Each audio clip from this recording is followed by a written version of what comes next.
"Will you marry me?" my boyfriend asked me several months ago, and of course, I agreed. He is a great man.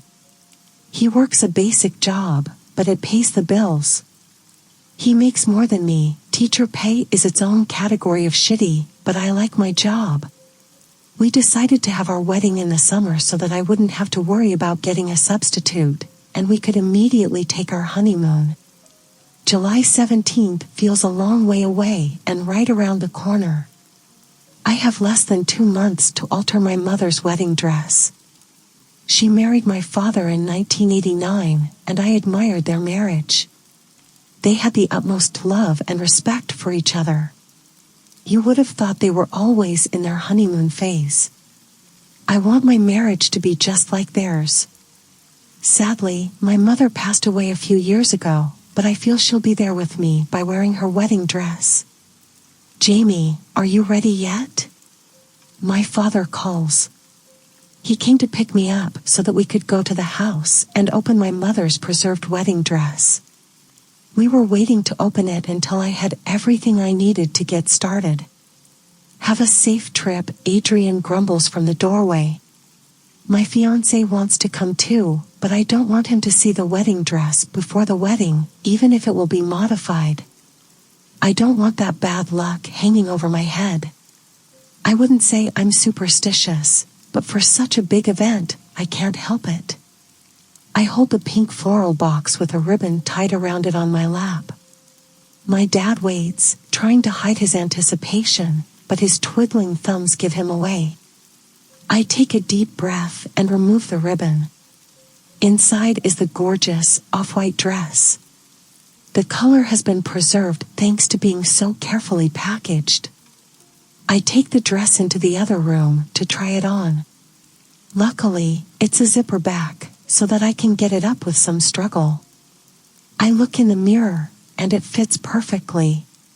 He tears up when I walk into the living room to show Dad. He has always been an emotionally open man. "You look just like your mother," he sniffles, looking over at their wedding picture framed on the wall. He's not wrong. I have always been told I could be my mother's twin. Besides my slightly darker hair and hazel eyes I inherited from my dad, I got all my facial features from my mom. She was a gorgeous woman, so I lucked out on my genetics. My dad is handsome, but I wouldn't want his bulbous nose. "You're sure you're okay with me changing this?" I plan on changing a lot. I already told him about the changes I would make while looking at their wedding pictures. I want to change the high neck into a plunging V-shaped neckline and turn the long poofy sleeves into a sleek, off-the-shoulder look. I plan to keep the A-line shape and length, just adding some lace details to the plain dress. It will look very different once I'm done with it, so I want to make sure Dad is positive he's okay with me taking it.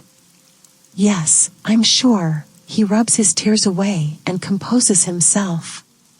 "It's what your mother would have wanted." We take pictures of me wearing the unaltered dress before returning it to the box. The photos will help me visualize the changes I want to make for myself, but it's also so that my dad can have some pictures of me in Mom's original dress.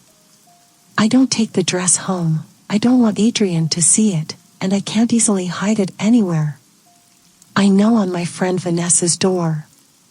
We went to college together and met in a design class during sophomore year. "Jamie."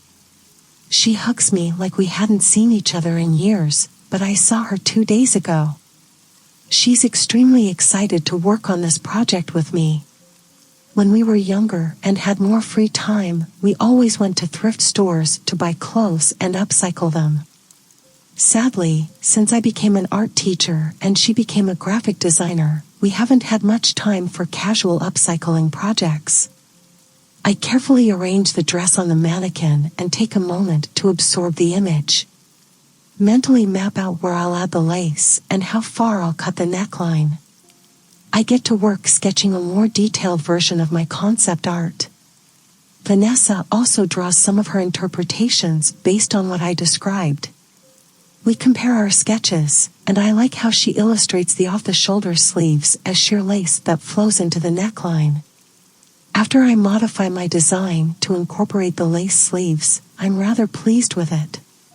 2 heads are always better than 1, and Vanessa has excellent ideas. I pin the sketch to the corkboard and return home for the night. I need to review my Monday lesson plan, which is already late. In the meantime, I can trim the lace at home to add to the dress. I already have the template I want to use at home.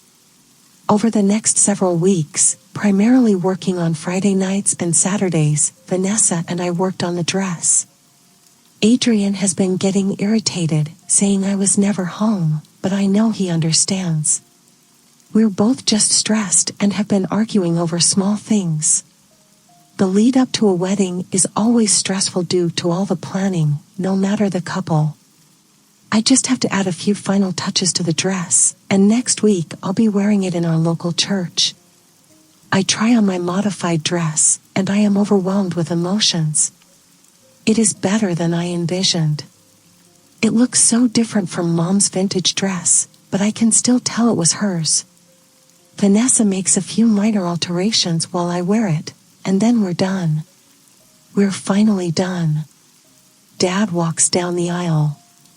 1,000 Years is played on the piano for my entrance. Adrian's blue eyes are watery, but he hasn't broken yet. Unlike me, who is already tearing up as I get to the altar. His blonde hair is slicked back, and he wears a black vest over an off-white shirt. It is the most put together I've ever seen him. "You look so beautiful," Adrian whispers, staring into my eyes. "You're not bad yourself," I tease. When we kiss, it is the most electrifying kiss we've ever had. All the tension leading up to this, all the love we have for each other, and the forever we will share all crash into us from this kiss. The small crowd claps and whistles while I cry tears of joy. Adrian is much better at holding his tears in, but I can see the spring of emotions welling in him. I pack my beautiful summer wedding down into the pink box. I will have it preserved the same way my mother did, and if I have a girl, maybe she'll wear it as well. "Dad, where is Grandma's wedding dress?" A young woman asks, looking at a photo of a gorgeous bride wearing a beautiful dress accented with lace.